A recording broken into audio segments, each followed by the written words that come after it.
Hey everyone, it's Mr. Bear back with another boring Cub Scout video. Today I have a special host, Miss Hedgehog. So, for the most part, I'm just going to be chilling in the background, watching her play around with water.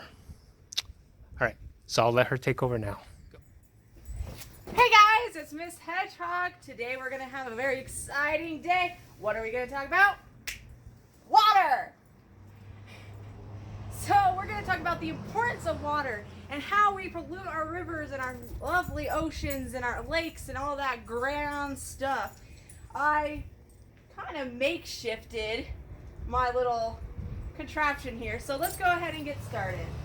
So the question is, what is water pollution? Anything can be considered water pollution as long as it's not supposed to actually be in water.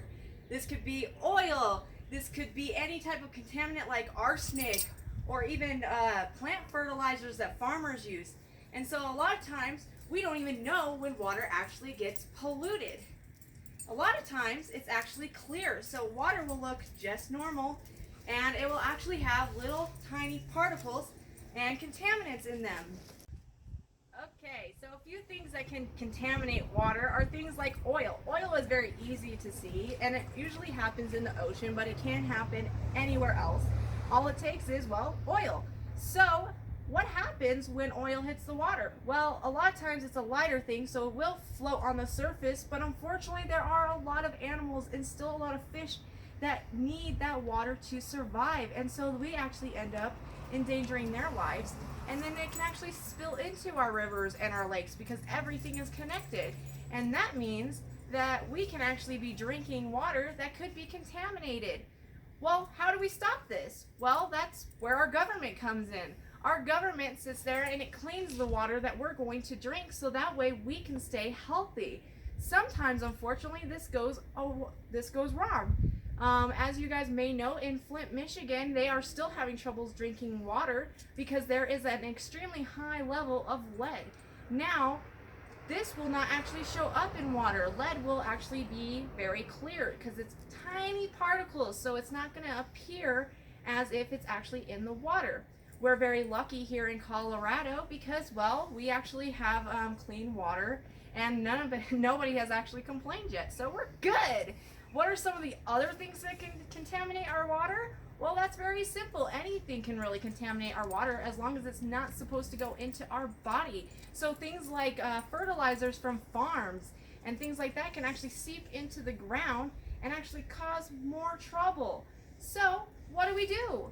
Well, there's a few things we can do. We could talk to our government and make sure that they're actually following the regulations that they're supposed to be doing. We can talk to our actual city councilmen and we can talk to them about how we are keeping our water clean and what our process is.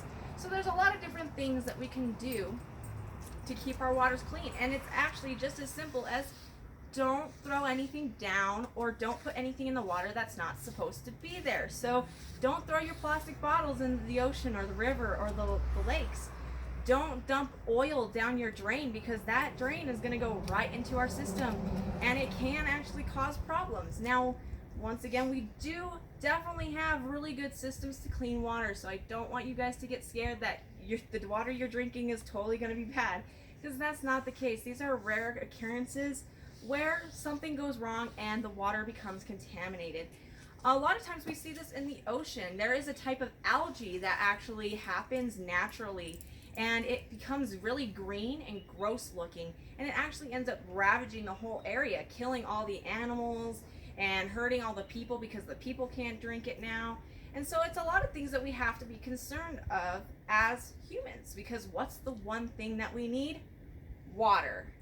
Okay, you guys, so we are back in reposition. So we're going to show you my little example on how the pollution actually can get into the waterways, and it can be very damaging, even if just a little old bear decided that he's going to pee in the river. So Mr. Bear is a nice little bear and he's going to pee in the river with food coloring.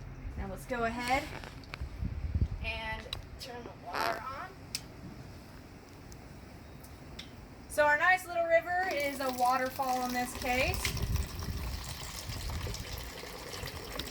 Mr. Bear comes along and he decides, oh yeah, I'm gonna totally be okay with just releasing all my pee. I think he's sick. It's not supposed to be blue. And there you go. So see how the water is now clear, so it seems like it's okay. But then when we zoom down, you'll notice that, oh well, our lake is getting very contaminated by the pee. So this is how your water gets polluted. So there are a lot of things that can contaminate our waters. And yes, our government is doing what it can to keep us safe. Unfortunately, there are some places still in the world that can't even clean their water, and so they have to use bottled water to actually bathe their children or actually just to drink. In this case, that would be good. But what about the plastic waste? If they throw the plastic into the water, there's going to be another problem. So what we can do to help prevent all this is just to stay clean. Follow the guidelines of your state. If you don't know what those are, you can easily look them up on your governmental site, and they'll explain how to get rid of oil, how to get rid of all those contaminants that you don't want to get into our sewers and into our water that we have to clean. One other thing that can definitely contaminate their water that we definitely can't control is, well, animals. Like Mr. Bear here. Mr. Bear could pee in the river. And then what happens next? The whole river gets infected by pee. What are we going to do? Oh no. Well, luckily we do have still the same technology to clean that out, but once again, we have to try to make sure that we're keeping clean. And if we can't keep clean, or if our animals can't keep clean because they are animals, then that's okay, but we have to make sure that we're protecting them anyways. All right, you guys, so in conclusion, we've learned a lot about water and how it can get polluted. If you guys have any further questions, there's tons of information online.